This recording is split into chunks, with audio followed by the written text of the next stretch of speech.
بسم اللہ الرحمن الرحیم۔ گمنام ہیرو کے معزز ناظرین السلام علیکم۔ دوستو لائک ضرور کر دیا کریں، شکریہ۔ آئیے چلتے ہیں کہانی کی طرف۔ اس وقت وہ گویا سوچ میں پڑ گئی۔ وہ ناراض نہیں ہوں گے، میں نے وثوق سے کہا، اور اگر تمہیں اتنا ہی ڈر ہے تو تم دور سے مجھے ان کا ٹھکانہ دکھا کر اپنے گھر چلی جانا۔ پھر جیسے اچانک ہی مجھے خیال آیا، گھر کہاں ہے تمہارا گھر؟ وہ خود احتجاجی کے سے انداز میں مسکرائی۔ چیتڑوں اور ٹاٹ کے پیوندوں سے بنے ہوئے خیمے کو اگر تم گھر کہتے ہو تو اس عزت افزائی پر میں تمہاری شکر گزار ہوں۔ وہ بڑی شستہ پنجابی میں گفتگو کر رہی تھی۔ بہرحال میرا وہ شاندار گھر سجاد صاحب کے ٹھکانے سے زیادہ دور نہیں، اور تمہاری اطلاع کے لیے عرض ہے کہ سجاد صاحب کا ٹھکانہ بھی یہاں سے زیادہ فاصلے پر نہیں ہے۔ میرے پیچھے آ جاؤ۔ وہ اچانک ہی مڑی اور لالٹین کو قدرے احتیاط سے دھیرے دھیرے جلاتی آگے چل دی۔ مجھے اس کے لفظوں کے سحر سے آزاد ہونے میں چند سیکنڈ لگے اور میں لپک کر اس کے پیچھے ہو لیا۔ گھنے جنگل میں سمت کا اندازہ نہیں رہتا، مگر وہ جیسے ہر درخت اور اس کے حدود اربا سے واقف تھی، اور یوں تیزی سے کبھی دائیں کبھی بائیں مڑتی جا رہی تھی جیسے کوئی سبا رفتار مچھلی پانی کے مخالف بہاؤ میں اپنا راستہ بناتی جا رہی ہو۔ روشنی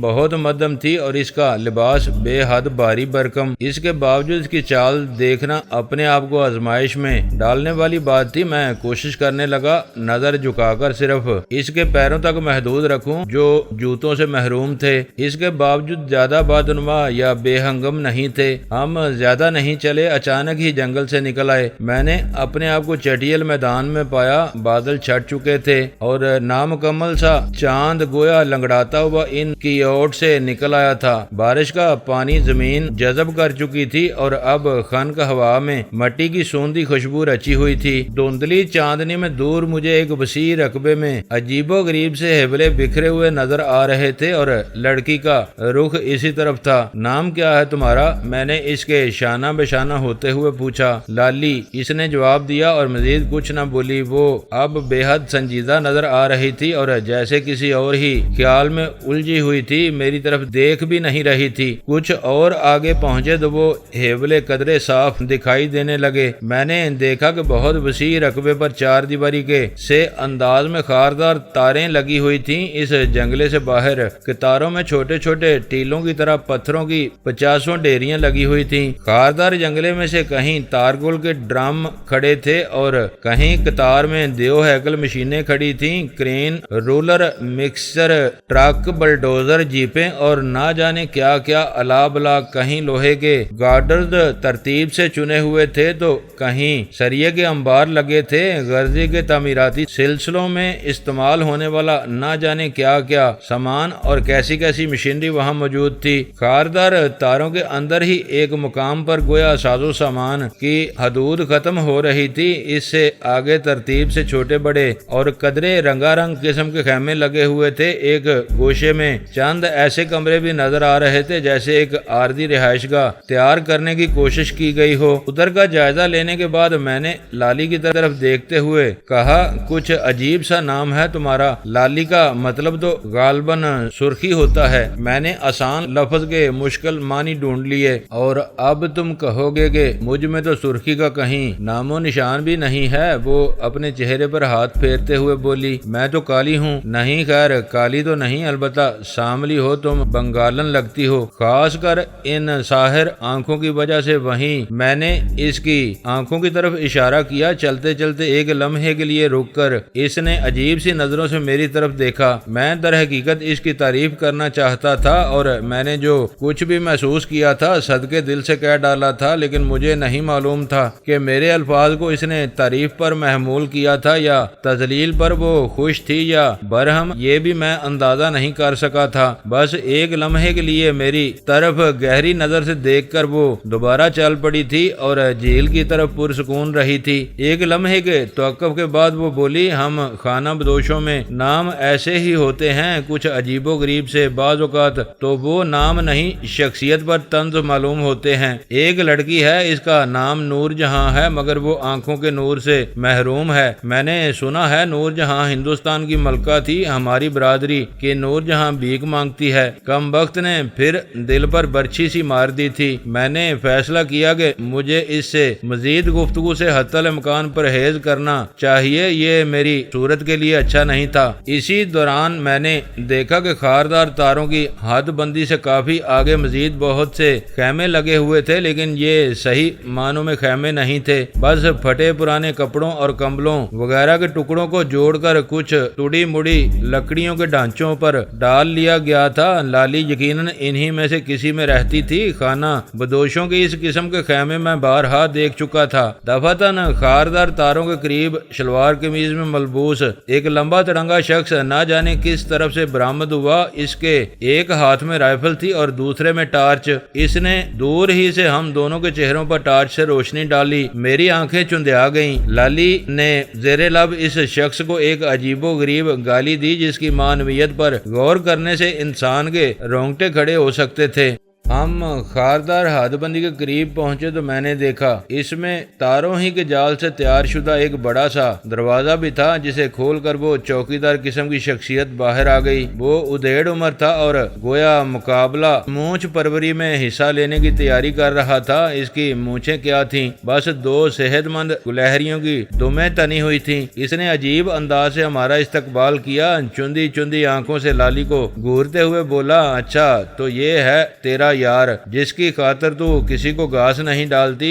میں بھی کہوں یہ ہر چوتھے پانچویں روز آدھی رات کو کیوں جنگل کی طرف دوڑی جاتی ہے، آج اسے روشنی میں لے ہی آئی۔ پھر اس نے مجھے شرف جائزہ بخشا اور غالباً زیر مونچھ طنزیہ انداز میں مسکرایا، لونڈا تو ٹھیک ٹھاک ہی تاڑا ہے، کڑیل جوان ہے، شکل و صورت کا بھی برا نہیں، کہاں سے گھیرا ہے یہ بکرا؟ میں اگر نوکری کی تلاش میں نہ آیا ہوتا تو اس کی رائفل اور تنو توش کی پرواہ کیے بغیر اس توہین امیز طرز تکلم پر میں اس کی مونچھیں اکھاڑ کر اس کے ہاتھ میں رکھ دیتا، لیکن لالی نے اسی لمحے اسے جو 3-4 فصیح و بلیغ قسم کی گالیاں دیں وہ اس کے آباء و اجداد کی روحوں کو جھنجھوڑنے کے لیے کافی تھیں، مگر وہ انہیں بڑے صبر و سکون سے پی گیا۔ لالی نے گالیوں سے سلسلہ کلام جوڑتے ہوئے کہا، یہ میرا یار نہیں، بڑے صاحب کا مہمان ہے، بارش میں راستہ بھول کر جنگل میں بھٹکتا پھر رہا تھا، اتفاقاً مجھ سے آ ٹکرایا تو ادھر لے آئی۔ اب تم جانو اور تمہارا کام، میں نے اسے صحیح جگہ تک پہنچا دیا، آگے تم بڑے صاحب تک پہنچاؤ یا نہ پہنچاؤ یہ تمہاری ذمہ داری ہے۔ یہ کہہ کر وہ مڑی اور اپنے اسی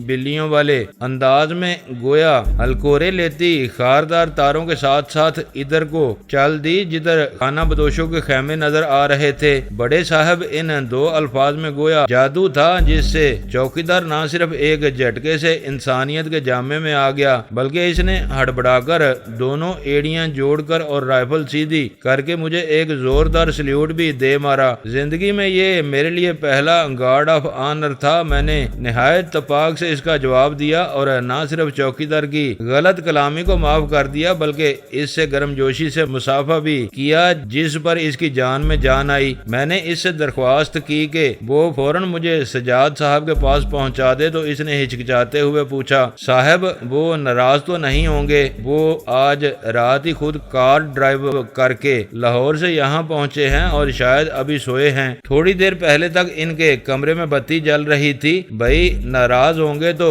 مجھ پر ہوں گے، تم بس مجھے پہنچا کر کھسک آنا۔ میں نے کہا۔ اس نے یوں سر ہلایا گویا یہ کوئی بے حد اہم نکتہ ہو جو بڑی مشکل سے اس کی موٹی عقل میں آیا ہو۔ پھر اس نے مجھے اپنے پیچھے آنے کا اشارہ کیا۔ میں اس کی رہنمائی میں خاردار تاروں کی حد بندی میں مختلف چیزوں کے درمیان چکراتا ہوا چل دیا۔ اگر ایک جگہ میں نے لکڑی کی بلیوں پر بجلی کے موٹے موٹے تار بھی تنے ہوئے دیکھے، تار شاید دور کہیں کسی کھمبے سے منسلک تھے۔ بالآخر ہم اسی گوشے میں آ پہنچے جہاں عارضی سی رہائش گاہ کے انداز میں تعمیر شدہ 4 کمرے موجود تھے۔ چوکیدار نے ان میں سے ایک کے دروازے پر دستک دی۔ دستک اس نے نے آہستہ ہی دی تھی، لیکن دروازہ چونکہ لوہے کی چادر کا تھا اس لیے رات کے سناٹے میں آواز کچھ زیادہ ہی بلند محسوس ہوئی۔ فوراً ہی اندر سے ایک گنجیلی آواز آئی، کون ہے؟ صاحب جی یہ آپ کا کوئی مہمان آیا ہے، چوکیدار نے صرف اتنا کہا اور فوراً وہاں سے کھسک لیا۔ آواز سے میں نے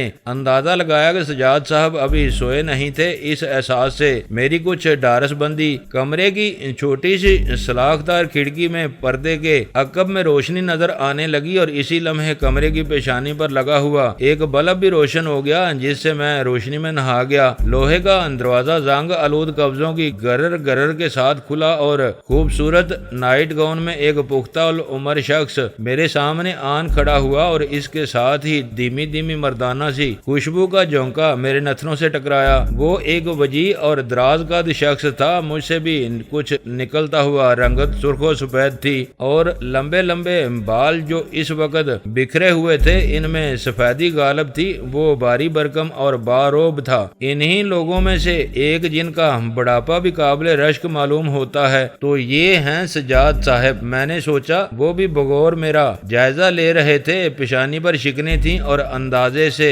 صاف ظاہر تھا کہ وہ سوچ رہے ہیں کیا ایسا بھی میرا کوئی مہمان ہو سکتا ہے۔ میں نے خاموشی سے مٹھل شاہ کا رکا ان کی طرف بڑھا دیا۔ انہوں نے رکا پڑا، ایک نظر میری طرف دیکھا اور پھر شاید از سرے نو پورا رکا پڑا۔ بالآخر انہوں نے ایک طویل سانس، ایسی سانس عموماً انسان اسی وقت لیتا ہے جب وہ لفظوں میں کھودا پہاڑ نکلا چوہا نہیں کہہ پاتا۔ انہوں نے انگلیوں سے اپنے منتشر بالوں میں کنگھی کی، پھر دونوں ہاتھ گاؤن کی جیبوں میں ٹھونستے ہوئے بولے، عملی زندگی میں آئے مجھے 30 سال ہو چکے ہیں۔ آج تک میں نے ہزاروں آدمیوں کو ملازم رکھا ہے اور بڑے بڑے عجیب حالات میں بڑے بڑے عجیب آدمی میرے پاس ملازمت کی درخواستیں لیے ہوئے آئے ہیں، لیکن رات کے اس پہر آج تک کوئی شخص اس طرح رکا لے کر ملازمت کے لیے نہیں آیا۔ ویرانے میں اس قسم کے پروجیکٹ کے دوران سائٹ پر کیا تم صبح تک انتظار نہیں کر سکتے تھے؟ میں خجل سا ہو گیا۔ میرے پاس ان کی بات کا کوئی جواب نہیں تھا۔ مجھے خود بھی نہیں معلوم تھا کہ میں وقت کا احساس کیے بغیر اچانک ہی اٹھا کر مٹھل شاہ کے ڈیرے سے کیوں چل پڑا تھا۔ سجاد صاحب نے شاید میری خجالت کو محسوس کر لیا اور گویا اس کی تلافی کے لیے مشفقانہ انداز میں مسکرائے، خیر اندر آ جاؤ۔ وہ مڑتے ہوئے بولے۔ میں ان کے پیچھے اندر چلا گیا۔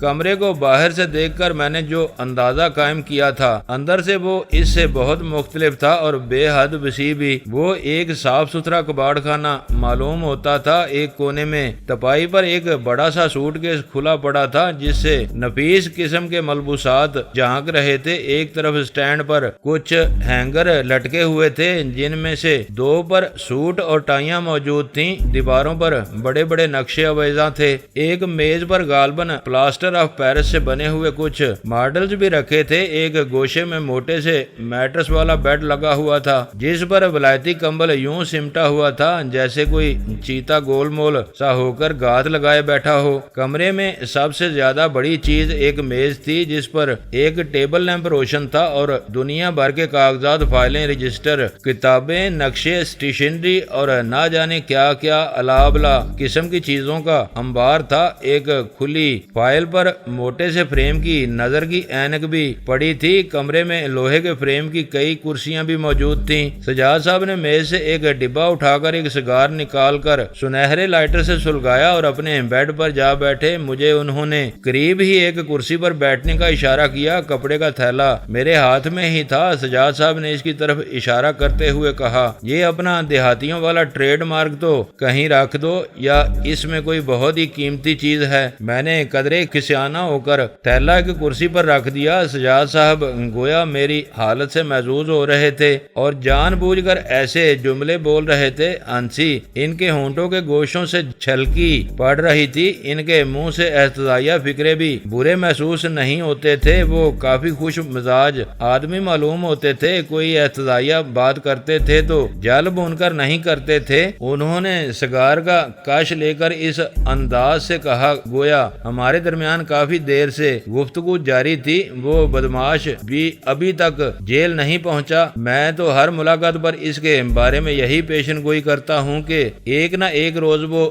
جیل کی روٹیاں توڑ رہا ہوگا۔ ان کے لہجے میں اس بڑے بھائی کی سی شفقت تھی جو شریر چھوٹے بھائی کا تذکرہ کر رہا ہو۔ آپ کی پیشگوئی پوری ہونے میں بس تھوڑی سی ہی کسر رہ گئی تھی۔ میں نے ہچکچاتے ہوئے کہا۔ سجاد صاحب سنبھل کر بیٹھ گئے، ان کے چہرے پر فکر مندی جھلک آئی۔ کیا ہوا تھا؟ انہوں نے تیزی سے پوچھا۔ میں نے ایک لمحے کے لیے سوچا، حقیقت حال بتا دینے میں مجھے کوئی حرج محسوس نہیں ہوا۔ میں نے مختصراً انہیں سارا قصہ سنا دیا، جس کے دوران ان کے چہرے کے تاثرات بدلتے رہے۔ مٹھل شاہ کے چھٹکارے کی سن کر انہوں نے غیر محسوس طور پر اطمینان کی سانس لی۔ بدمعاش بچ ہی گیا، انہوں نے مسکراتے ہوئے کہا۔ اب معلوم نہیں کہاں گیا ہوگا، عجیب ہی آدمی ہے، اس کا کچھ پتہ نہیں چلتا کہ کس وقت کیا کر گزرے، میرے پاس ہی آ جاتا۔ میں 4-5 روز بعد پیرس جا رہا ہوں، میرے ساتھ ہی چلے چلتا، کچھ آوارہ گردی ہو جاتی۔ وہ مجھ سے نہیں، گویا اپنے آپ سے باتیں کر رہے تھے۔ مٹھل شاہ کے قریب رہتے ہوئے اور اس کی بے تکلفی دیکھتے ہوئے مجھے کبھی احساس نہیں ہوا تھا کہ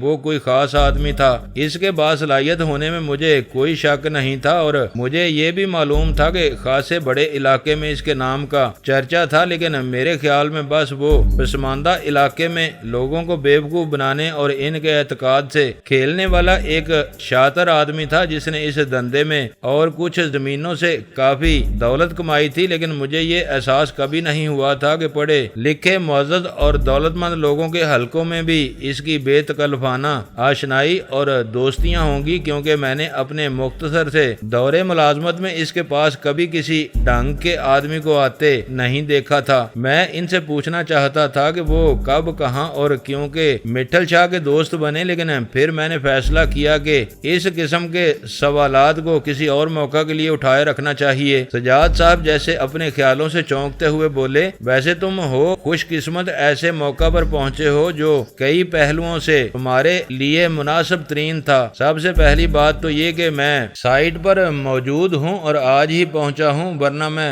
کبھی کبھار ہی یہاں ہوتا ہوں۔ میرا گھر لاہور میں ہے اور عام طور پر بیک وقت 3-4 مقامات پر میرا کوئی نہ کوئی پروجیکٹ زیر تکمیل ہوتا ہے۔ میں کام اور حسابات کا جائزہ لینے کے لیے اچانک ہی 2-4 دن کے لیے کبھی کسی سائٹ پر اور کبھی کسی سائٹ پر جا پہنچتا ہوں۔ زیادہ تر بس دفتری کاموں اور ٹھیکوں کے حصول کے سلسلے میں مصروف رہتا ہوں۔ اگر میں یہاں موجود نہ ہوتا تو محض اس رکے کی بنیاد پر کوئی تمہیں گھاس نہ ڈالتا۔ دوسری اہم بات یہ کہ آج آتے ہی مجھے خبر یہ سننے کو ملی ہے کہ ٹائم کیپر بھاگ گیا ہے۔ کیشیئر اتفاق سے چھٹی پر تھا، وہ جاتے جاتے ٹائم کیپر کو اختیار دے گیا کہ مزدوروں کو اس ہفتے کی مزدوری وہی ادا کر دے، کیونکہ کارگزاری حساب بھی اسی کے پاس ہوتا ہے۔ ایک ہفتے کی مزدوری وغیرہ کی صرف 30,000 کی رقم تھی۔ ٹائم کیپر نے اسے ہی غنیمت سمجھا اور لے کر بھاگ گیا۔ نقصان تو جو ہوا سو ہوا۔ میں یہی سوچ رہا تھا کہ ٹائم کیپر کے نہ ہونے سے بڑی گڑبڑ ہو جائے گی۔ مزدور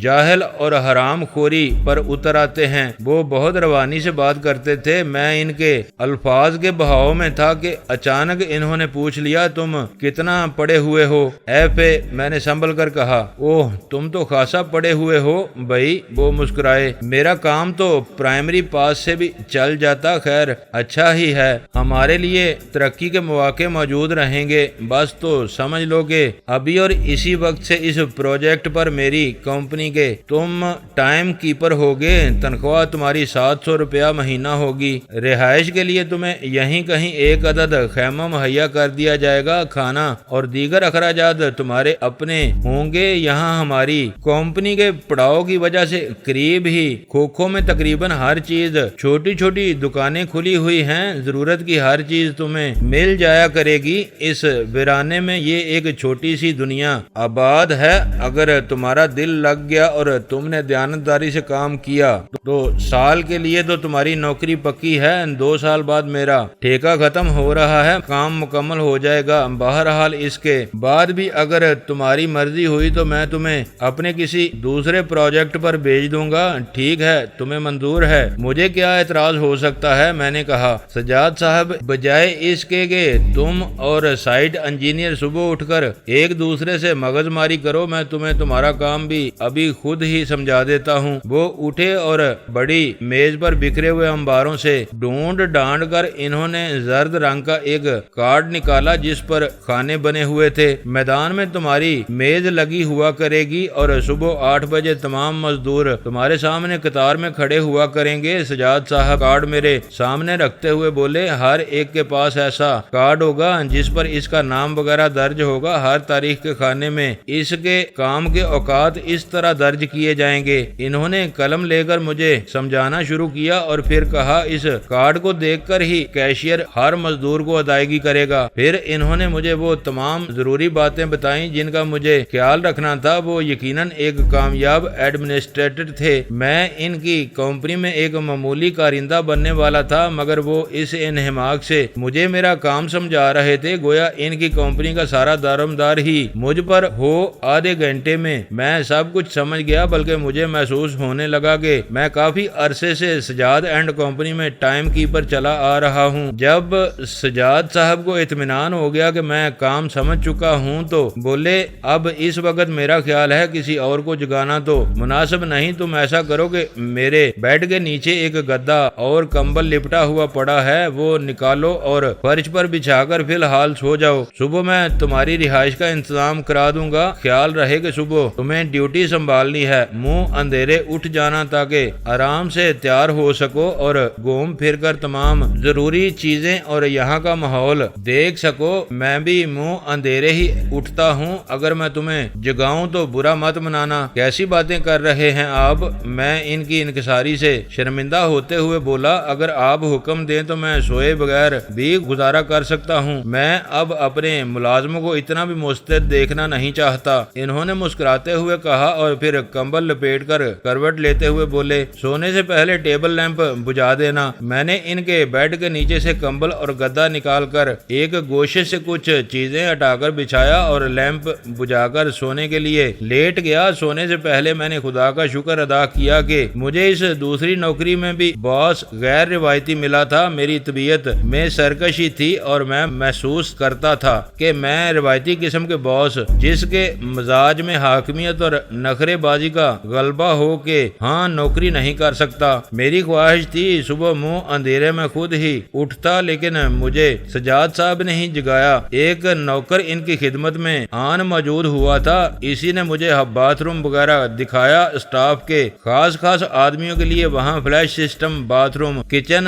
سبھی کچھ موجود تھا۔ نوکر ہی نے میرے لیے ناشتہ تیار کیا، میرے کپڑے استری کیے اور جب میں سجاد صاحب سے بلیڈ مانگ کر شیو بنا کر تیار ہو کر ان کے ساتھ ہی باہر آیا تو ہونک اور دیہاتی نہیں خاصا سمجھدار اور سلیقہ مند شہری معلوم ہو رہا تھا۔ میں اور سجاد صاحب باہر آئے تو بہت سے افراد خاردار تاروں کے پاس کھڑے تھے۔ ان کے انداز سے ظاہر تھا کہ وہ اپنے اپنے کام پر جانے کے لیے تیار ہیں۔ سجاد صاحب نے ان سب سے میرا تعارف کرایا۔ ان میں کوئی سائٹ انجینئر تھا، کوئی سرویئر، کوئی ڈرا مشین، کوئی سٹور کیپر، کوئی اکاؤنٹنٹ، کوئی کیشیئر اور نہ جانے کون کون۔ سجاد صاحب نے سائٹ انجینئر جن کا نام سبحانی تھا کی طرف اشارہ کرتے ہوئے کہا، یہاں اصل باس یہ ہیں، تقریباً سب لوگ ان کو جواب دہ ہیں، میں تو کبھی کبھی آتا ہوں۔ سبحانی صاحب خاصے باروب آدمی معلوم ہوتے تھے اور نپے تلے انداز میں مسکراتے تھے اور وہ اپنی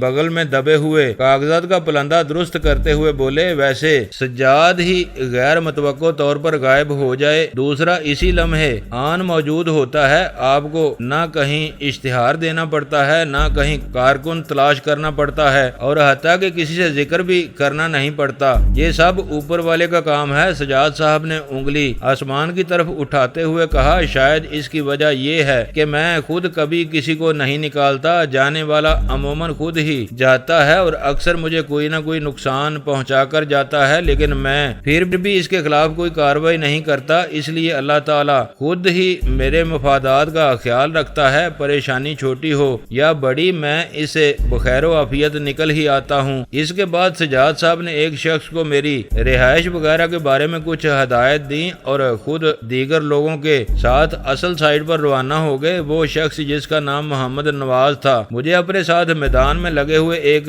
چھپر کی طرف لے گیا جس کے نیچے لوہے کی ایک چھوٹی سی میز اور کرسی پڑی تھی۔ میز پر ایک رجسٹر اور قلم پینسل وغیرہ پڑے تھے اور سامنے مزدوروں کی بہت لمبی قطار لگی ہوئی تھی جس میں خانہ بدوش عورتیں بھی شامل تھیں۔ جانے کیوں یہ دیکھ کر مجھے حیرت کا خفیف سا جھٹکا لگا کہ قطار میں سب سے آگے لالی کھڑی تھی، وہ بھی اپنے لیبر کارڈ کا کونا ہونٹوں میں دبائے گہری گہری نظروں سے میری طرف ہی دیکھ رہی تھی۔ تھی، دن کی روشنی میں وہ گزشتہ رات سے کہیں بہتر خوش شکل اور پرکشش نظر آ رہی تھی، لیکن اس پھول کی طرح جو دھول میں لتھڑا ہوا ہو۔ میں جانے کہاں کھو گیا تھا، اس وقت چونکا جب ساتھ آنے والے شخص محمد نواز نے کہا آپ یہاں بیٹھ کر کام کریں، اس کے بعد میرا کام شروع ہو جائے گا، میں ان لوگوں کی نگرانی پر مامور ہوں۔ میں کرسی پر جا بیٹھا، قلم سنبھال کر جب میں نے اپنی طرف کے سامنے محنت کشوں کی اتنی لمبی قطار دیکھا تو اپنے آپ کو بڑا با اختیار اور کوئی ایگزیکٹو قسم کا افسر محسوس کیا۔ لالی نے میری طرف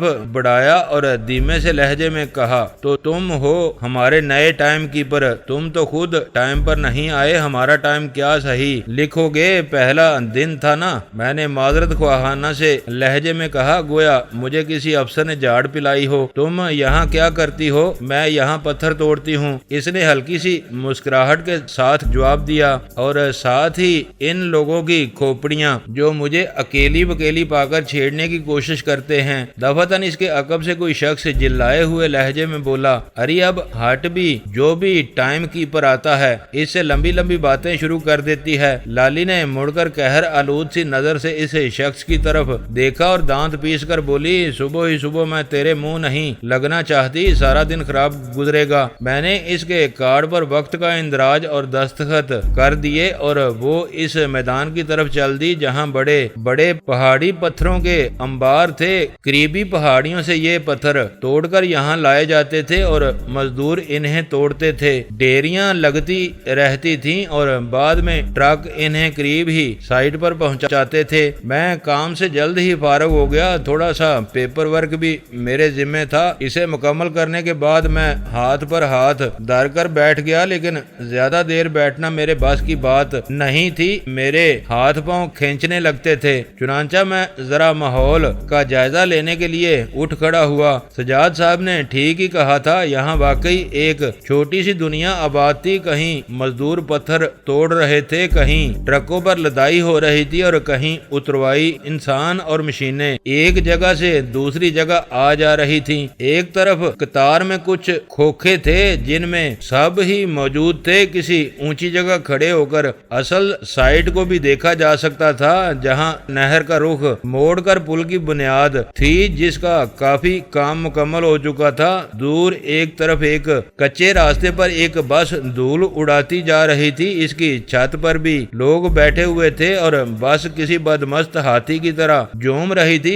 ماڈل بھی غالباً اس زمانے کا تھا جب بسیں نئی نئی ایجاد ہوئی تھیں۔ اس طرف غالباً قریب ہی کہیں آبادی تھی جدھر بس جا رہی تھی۔ میں جب راؤنڈ مکمل کر کے آیا تو کھانے کا وقفہ ہو چکا تھا، سورج سر پر آ چکا تھا اور دھوپ میں تیزی آ چکی تھی۔ محمد نواز نے مجھے بتایا تھا کہ کچھ مزدور قریبی آبادیوں سے آتے تھے، غالباً وہی اس وقت ایک طرف درختوں کے نیچے بیٹھے پوٹلیاں کھولے کھانا کھا رہے تھے۔ کھانا بدوشوں کے خیمے تو بہت زیادہ تھے، لیکن ان میں سے بہت کم لوگ مزدوری کرتے تھے، باقی نہ جانے کیا کچھ کرتے تھے۔ کوئی کاٹ کباڑ جمع کرتا تھا، کوئی بھیک مانگتا تھا اور کوئی کچھ اور، تاہم زیادہ تر لوگ جن میں بچوں والی عورتیں بھی شامل تھیں الگ صبح خیموں سے نکل جاتے تھے اور نہ جانے کہاں غائب ہو جاتے تھے، شام ڈلے واپس آتے تھے۔ لالی اپنے خیمے کی طرف جا رہی تھی، اس کے ایک ہاتھ میں ہتھوڑی تھی اور دوسرے پر ربڑ کی پٹیاں لپٹی ہوئی تھیں۔ وہ ایک بار پھر گہری گہری نظروں سے میری طرف دیکھتی ہوئی گزری۔ میں نے محسوس کیا کہ جب وہ اس انداز میں میری طرف دیکھتی تھی تو مجھ پر ایک عجیب بے خودی سی طاری ہونے لگتی تھی۔ میں گرد و پیش سے بے نیاز سا ہو جاتا تھا اور آسمان اور زمین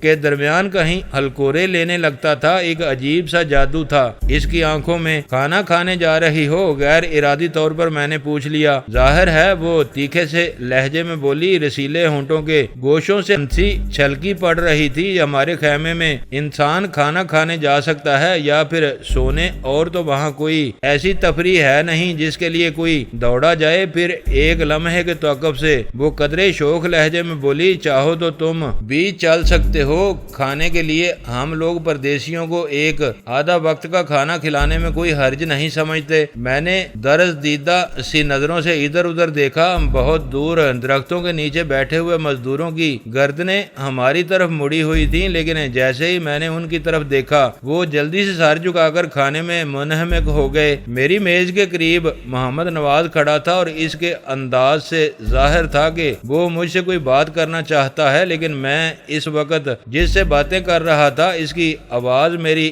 رگوں پہ میں سنسنی دوڑا رہی تھی اور میرا دل گویا کنپٹیوں میں دھڑک رہا تھا۔ اس لیے میں نے محمد نواز کو نظر انداز کر دیا اور دوبارہ لالی کی طرف متوجہ ہو گیا۔ بھائی تمہارے ہاں کھانا کھانے کو دل نہیں مانتا؟ میں نے کہا، میں نے سنا ہے کہ تم لوگ کتا بلی اور مردار سب کچھ کھا جاتے ہو۔ پہلی بار میں نے اس کی آنکھوں میں گہری سنجیدگی کی جھلک دیکھی۔ ہم وہ کھانا بدوش نہیں ہیں جو تم سمجھ رہے ہو، وہ مجروح لہجے میں بولی۔ ہمارا عقیدہ بھی مختلف ہے اور قبیلہ بھی۔ ہم لوگ اس ملک میں بہت تھوڑی تعداد میں ہیں، ہمارا رہن سہن بہت صاف ستھرا اور مہذبانہ ہے۔ ہم میں اور تم میں سوائے روپے پیسے کے فرق کے اور کوئی فرق نہیں ہے، یا پھر ایک تھوڑا سا فرق یہ ہے کہ تم لوگ کسی ایک ہی جگہ رہائش پذیر ہونے کی کوشش کرتے ہو اور ہم سفر میں رہتے ہیں۔ اس نے مجھے مطمئن کر دیا تھا۔ میں نے مسکراتے ہوئے کہا، میں تو مذاق کر رہا تھا، تم جسے کھانے کی دعوت دو اس کی خوش قسمتی میں بھلا کیا شک ہو سکتا ہے۔